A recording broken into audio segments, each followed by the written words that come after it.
Welcome back to Jack Fleming Artistry. I've had a few questions in the past from viewers of this channel and also people who follow me on Instagram about how I design lettering for truck doors.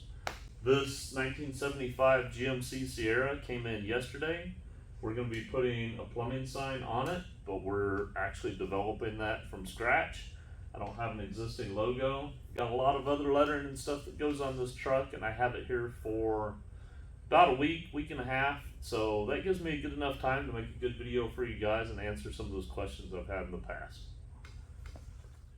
Okay, so the first thing that I do when a truck like this comes in, while the customer's here, is go over their idea with them, figure out everything they want. We've already been on the phone quite a bit, discussing things up to this point, coming up with a price, but now we've got it in front of us, and I'm able to take notes, draw some stuff out, write down everything, go over spelling and stuff with them on stuff, make sure that I have everything that I need for whenever I get ready to design, which we're going to do here in just a couple of minutes.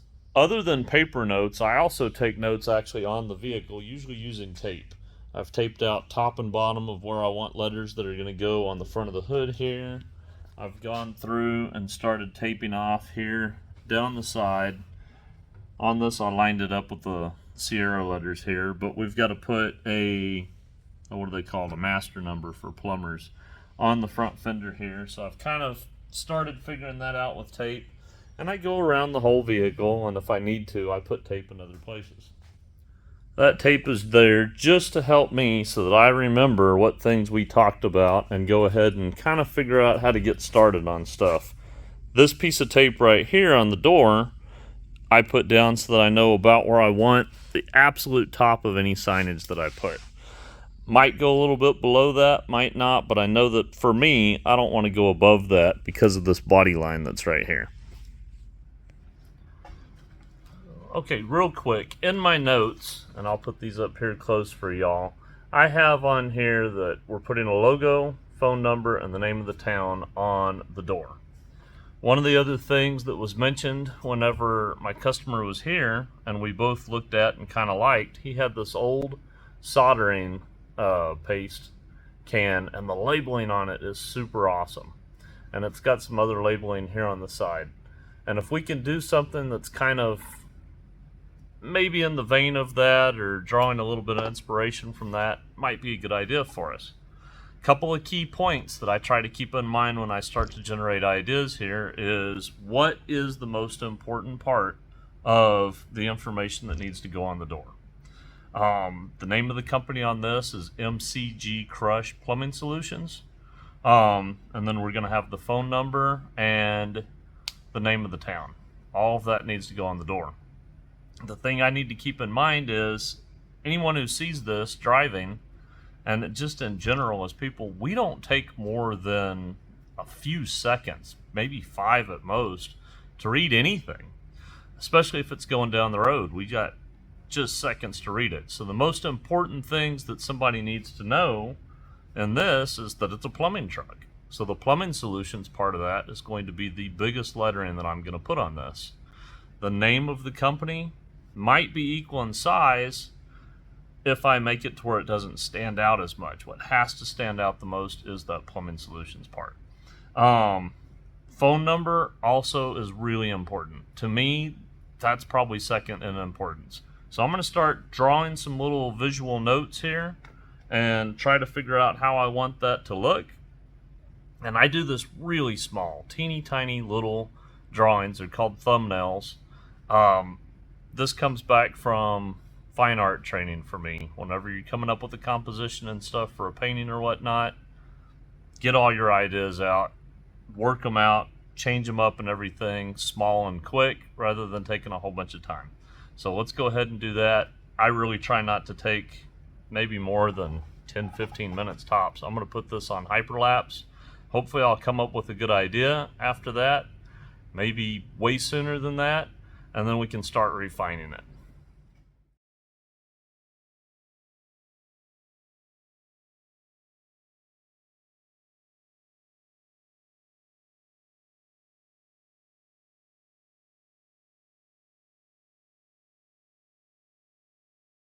Okay, so I know this kind of looks like chicken scratch, and that's really what it is, but I was able to come up with an idea that I like pretty quick that I'm now going to refine. And I'll show you guys real quick. The one that I kind of like is this.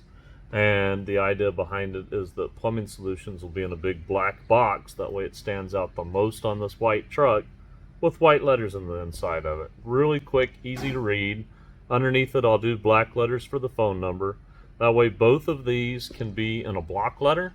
But yet they're different. So I've still got some variety there. They still stand out really good.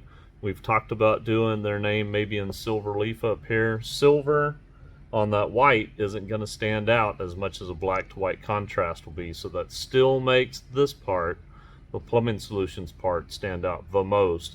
And gives me what am I looking for word-wise here? An excuse, I guess, or whatnot, or the ability to make the letters of their name equally as big, just not as contrasting.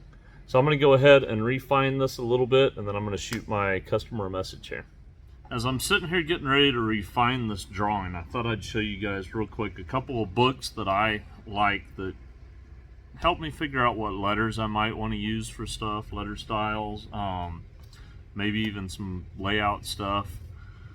I've kind of already got an idea of what I want, but it might help me as I sit here and refine stuff. One of the best books that I know of out there, and if you've followed my channel for a while, I've mentioned it before, is the Mike Stevens book, Mastering Layout. Honestly, right now, I'm looking at this one because I'm looking at his block letters that he's got. Looking at letter styles from a couple other books, I always recommend, if you can, get an old copy of the Speedball textbook. In this one, again, a couple of letter styles that I'm looking at here. And I've got, this is actually a really cool book. It is not so much letter styles or anything, and not even really anything that I'm probably going to be using on this, but it still kind of helps me get a couple ideas. It's Advertising Spot Illustrations. And this one is, what, from the 20s and 30s.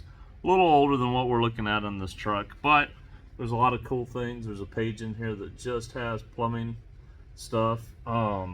These are actually, according to the back of the book, you've got the right to use these if you own the book, which I'm not going to copy, but they give me some ideas. Another great book that I just got here recently, really excited about this one, and I'm probably going to butcher the last name, Bob Bohonik's book. This is an older book too. It's about truck lettering. It has a whole bunch of different designs and stuff here for layout on doing lettering. And if I jump to where the color pictures are on this, kind of the one thing that is sticking in my head, and it's already something I talked about using though, is like contrast between script and block, which I'm going to use in this design. It's really interesting how he's used the teacup here. You know, there's some stuff that you can look at. You know, maybe I want to take that idea. What shape could I use for plumbing that might work to turn into a big black block, which we're going to be doing. Maybe I do a big wrench. I don't know. We'll figure it out. Might not work for what I'm trying to do, but lots of good ideas in this. And haven't really looked through it on this project yet, but in the back of Alan Johnson's new version of his book, there's a whole bunch of sign painting, truck lettering. Well, let's see here, that's just one, but where do we get to? Yeah, there's some letter styles back here. There are layouts from other people's truck doors. So nothing that I'm really copying. I really kind of like keeping these closed while I'm working, but if I have an idea for something and I want to try and refine it a little bit, I might go to a book, especially for the letter styles. So I'm going to go ahead and work on that, and then I'll show you guys what I've got whenever I'm done. Alright, here's the drawing that I've come up with that I like, that I've proposed to my client, my customer. Put my finger in here so you can see just how big my drawing is. If we scoot out here, it's really only less than half a page, out of my little notebook here. Don't want to take a whole lot of time on this. Again, it's extremely quick, rough.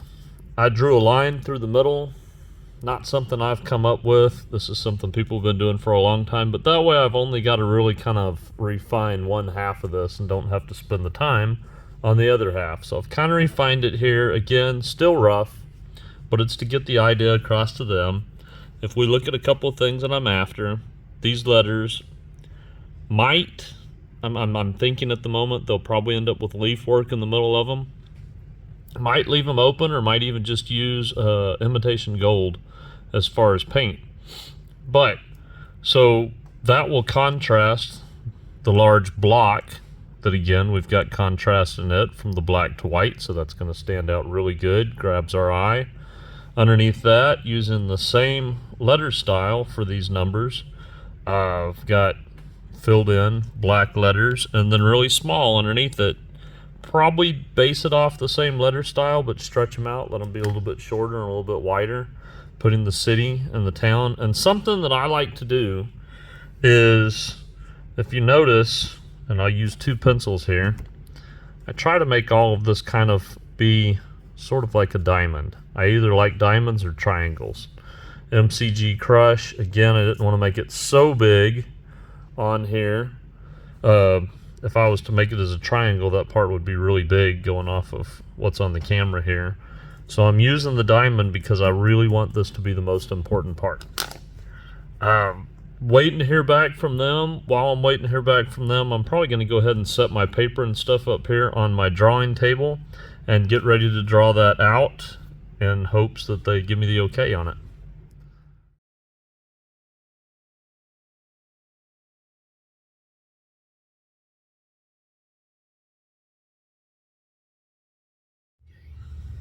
I wanted to note a couple of things real quick with y'all. I have not yet moved my drawing table yet to the shop. I really need to do that. It would be really good to have for this video, but since it's not here, I took a piece of MDF that I have and put it up here on my table. That way I've got something nice and smooth to work on.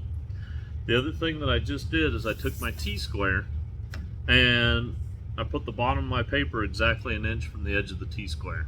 I've brought this piece of wood a little bit overlapping the edge of my table so that my T-square can slide along here so that I can make parallels, keep everything like they need to be.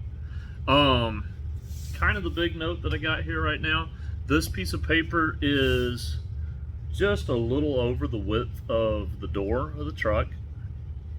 When I lined it up on the truck, I lined this top edge up here with that body line that I want things to come kind of close to. And then I kind of figured out close to the bottom of this paper is really where I want the bottom of my design to go. The other thing that I figured out that I'm going to go ahead and mark real quick, I made a measurement. And let me get another ruler real fast.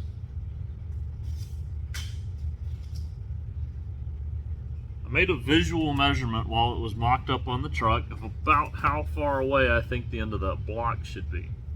So I'm going to measure real quick and see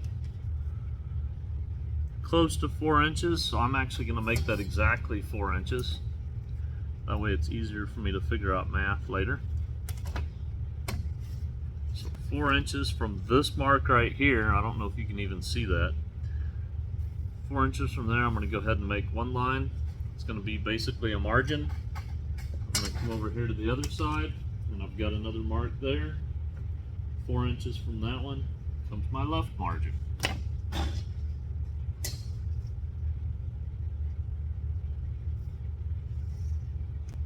Having that space on those doors will actually make this a little bit more legible, a little bit more readable. Negative space or margins are your friend. It gives your eye some place to rest around something. When we crowd those margins, it becomes really busy. It's kind of a distraction. Your eye wants to go to that narrow space as opposed to where it should be in the middle of the design. So again, waiting to hear back from my customer. While I'm waiting to hear back from them, I'm probably going to work on some other projects. I will resume this when I hear back to them and let you guys know how it goes.